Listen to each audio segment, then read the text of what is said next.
السلام عليكم ورحمة الله وبركاته، ازيكم اصحاب كوكي كومي؟ عاملين ايه؟ وحشتوني جدا جدا من اخر فيديو. النهارده جايبه لكم فيديو مميز شويه، ومعانا خيط عجبني جدا اول ما شفته. خيط سواريه حلو جدا، هكرره تاني وهشتري منه تاني. بس كنت بشتري خيوط وكان دول اخر شويه، يعني ما كانش فيه غير البقره دي، وتحسوها كده ايه، مش مليانه، يعني مش بقره مليانه. فانا الصراحه لقطتها وشفتها قوي في بورتفو كروشيه. هنبدأ نشتغلوا مع بعض ونشوف هيطلع معانا قد ايه. انا بقول انها هتكفي، مش عارفة انتوا رأيكم ايه، بس اكتبوا في الكومنتات قبل ما تتفرجوا على الفيديو عشان نعرف هتكفي ولا مش هتكفي. ونشوف مين رأيه انها تطلع بورسيفو حلوة قوي. انا مش هعمله كبير، هعمله مثلا حوالي 20 سنتي. فهنبتدي مع بعض ونشوف هتبقى عاملة ازاي. تعالوا بينا نبتدي.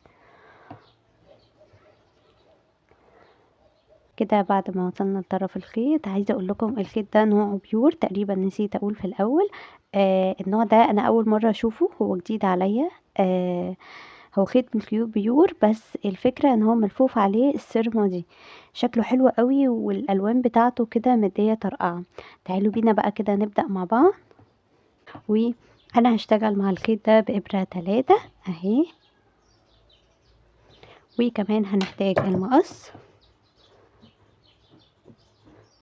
اول حاجة كده هعمل معاكم عقدة البداية، وبعدين هشتغل سلسلة تكون عرضها 21 سنتي او طولها 1. اهم حاجة بس ضيقي ايدك في السلسلة، لان هي بداية الشغل من تحت، فبتكون ليها شكل.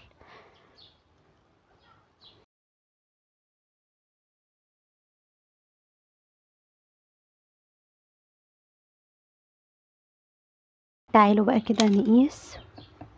معايا دلوقتي بالظبط 23 سنتي. لا، بالظبط 23 سنتي. انا حاسه ان كده تمام، دول كده معايا 40 سلسلة، والعدد معايا كده تمام. هلف الخيط على الابرة، هفوت هنا 1 2 سلسلة اهو. السلسلة دي مش هشتغل فيها، ودي كمان. هلف الخيط على الابرة وهاجي على السلسلة اللي بعدها هنا، هدخل فيها كده وهسحب الخيط. معايا 1 2 3 حلقات على الابرة، هلف لفة كمان وهخرج من ال3 حلقات مع بعض. ودي كده غرزة النص عمود. هلف الخيط على الابرة تاني، هروح السلسلة اللي بعدها على طول وهسحب الخيط من ورا. معايا 1 2 3، هلف لفة كمان وهخرج من ال3 حلقات بالشكل ده كده. بصوا، هو الخيط فيه هنا، دي كنت شايفاها في اول الفيديو، كنت فاكراها طرف الخيط. بس كده لسعة بسيطة، اوعي تحرقي الخيط، هي لسعة بسيطة بحيث ان هي ما تخرجش. هلف لفة على الابرة وهدخل في الحلقة اللي بعدها وهسحب الخيط وهعمل غرزة نص عمود. هكمل كده لنهاية السطر، كل غرزة هتقابلني هشتغل فيها غرزة نص عمود بالشكل ده كده. هخلص السطر كله، هرجع لكم تاني. كده رجعت لكم تاني ووصلت هنا، عملت البداية كلها اهو. هاجي دلوقتي هنا، معايا هنا اخر سلسلة هشتغلها اهي. ودي انا هشتغل فيها 5 غرزة نص عمود، مش واحدة بس. ليه يا كوكي هتشتغلي 5؟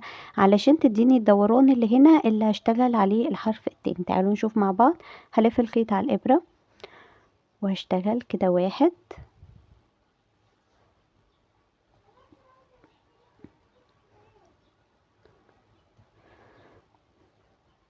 2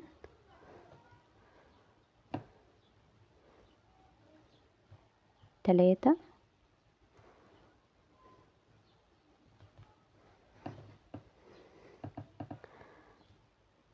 4. بصوا احنا كده بنلفينا ازاي، وادي رقم 5. وكده لو تاخدوا بالكم احنا لفينا للجنب التاني اهي، ادتني هنا دوران هنلف بيه على الجنب ده. هلف دلوقتي الخيط على الابرة، هاجي هنا نحاول اقربها اكتر. لو تلاحظوا ان هنا كل غرزة كنا بنشتغلها كنا بنشتغل في الطرف اللي ناحيتنا، ففي الطرف التاني اللي ناحية بره هدخل فيه كده اهو. سهلة قوي. وهسحب الخيط وهكمل برضو. هو بيلف الخيط على بعضه، فمحتاج ان انا الفه بس العكس الناحية التانية. وهشتغل غرزة نص عمود هلف الخيط تاني على الابرة بالشكل ده كده، هشتغل نص عمود.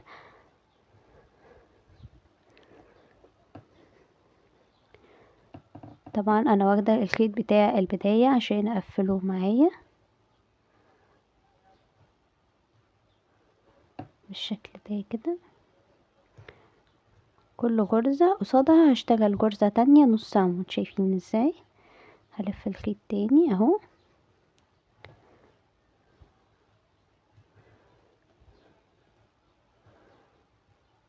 بالشكل ده كده.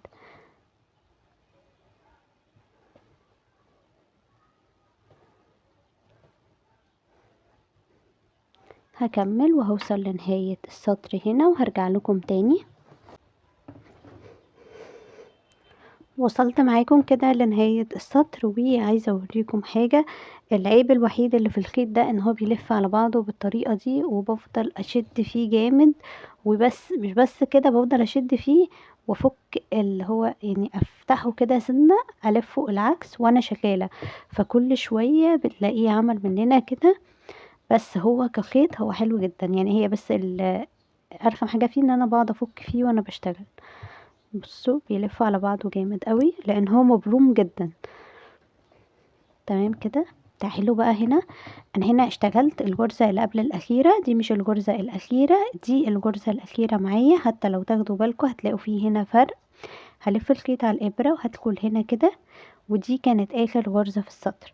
طيب هتشتغل ازاي يا كوكي دلوقتي؟ انا هشتغل فيها زي ما اشتغلت هنا 5 عمود في اخر غرزة.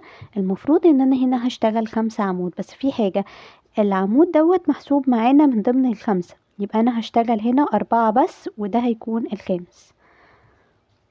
كده 1 2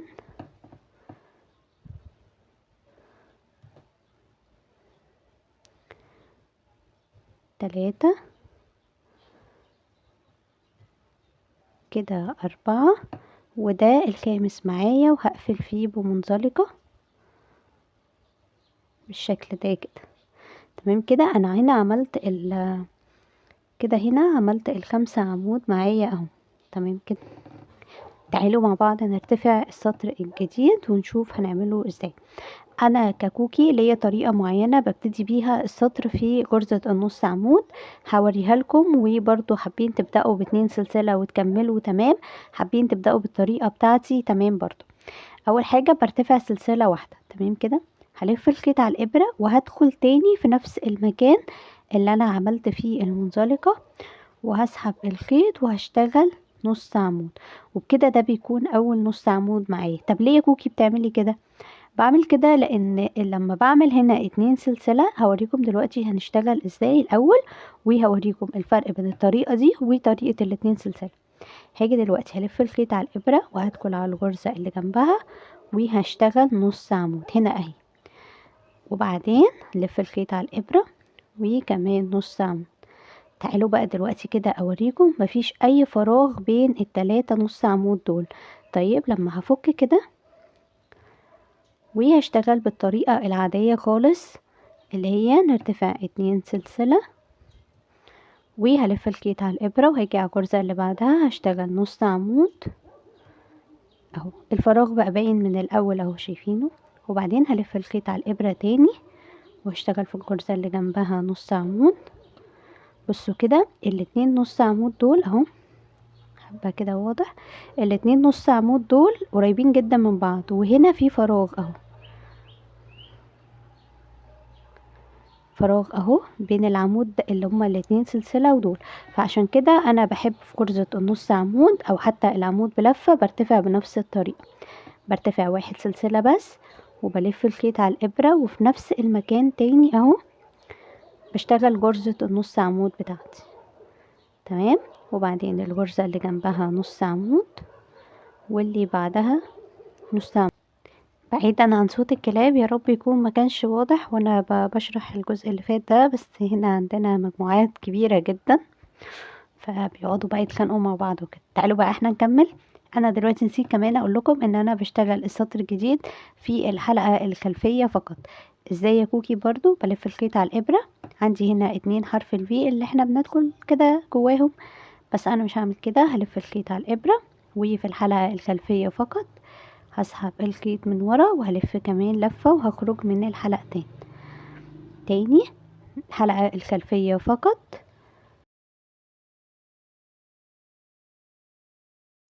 تمام كده. هشتغل كده سطر كامل من غرزة نص عمود داير ما يدور القاعدة بتاعتي. في كل غرزة بتقابلني بشتغل فيها 1 غرزة نص عمود.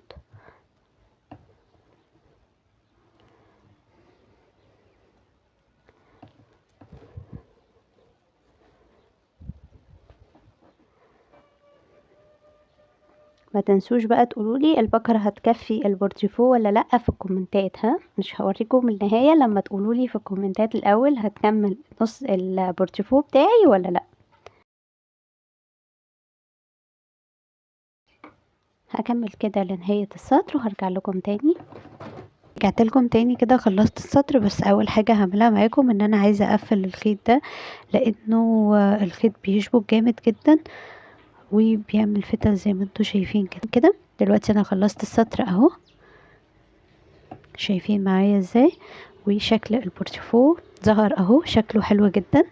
بس برضو لسه عايزه اعرف كومنتاتكم، الشويه اللي شفتهم في اول الفيديو دول هيكفوا ولا لا؟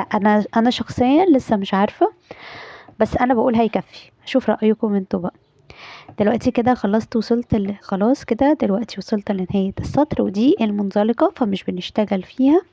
باجي هنا في اول غرزه في السطر وبسحب الخيط وبعمل منزلقه بالشكل ده كده. السطر اتقفل، شايفين معايا؟ هرتفع معاكم السطر رقم 2 تاني وهوريكم الطريقة. هرتفع 1 سلسلة وهلف الخيط في نفس المكان، هشتغل غرزة نص عمود بالشكل ده كده. هاجي كده هخش على الغرزة، هدخل كده في الغرزة اللي بعدها. عجبني قوي الحرف اللي طلع من القاعدة ده، فحبيت ان انا اعمله كله في الحلقة الخلفية. طبعا دي حرية شخصية ليكي، زي ما قلتلك في بداية الفيديو، تقدري تعمليه كله في الحلقة الخلفية او تشتغليه عادي. طب ازاي؟ عرفيني ازاي ده يا كوكي وازاي ده عشان اعرف اختار. اول حاجة هنبتدي بالحلقة العادية بالشغل العادي خالص. بلف الخيط على الابرة وباجي تحت حرف الفي ده بدخل كده وبسحب الخيط من ورا وبشتغل غرزة نص عمود. هلف الخيط تاني على الغرزة اللي جنبها واشتغل نص عمود. هلف الخيط تاني والغرزة اللي بعدها نص عمود. هعملك الغرزتين جنب بعض عشان تعرفي تختاري. ده كده بالنص عمود العادي من غير الحلقة الخلفية. طيب هنلف الخيط على الإبرة وهدخل كده وهسحب الخيط من ورا وهشتغل نص عمود، بس دخلت في الحلقة الخلفية فقط. وهلف الخيط تاني وهدخل في الحلقة الخلفية اللي عليها الدور وهشتغل نص عمود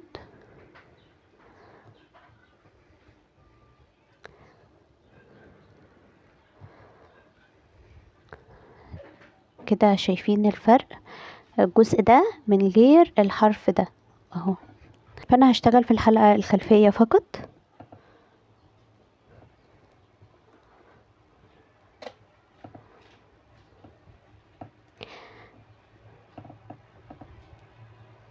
كده عملت في اول غرزة نص عمود. هلف الخيط على الابرة وهاجي على الحلقة الخلفية اللي جنبها وهشتغل فيها نص عمود والغرزة اللي عليها الدور.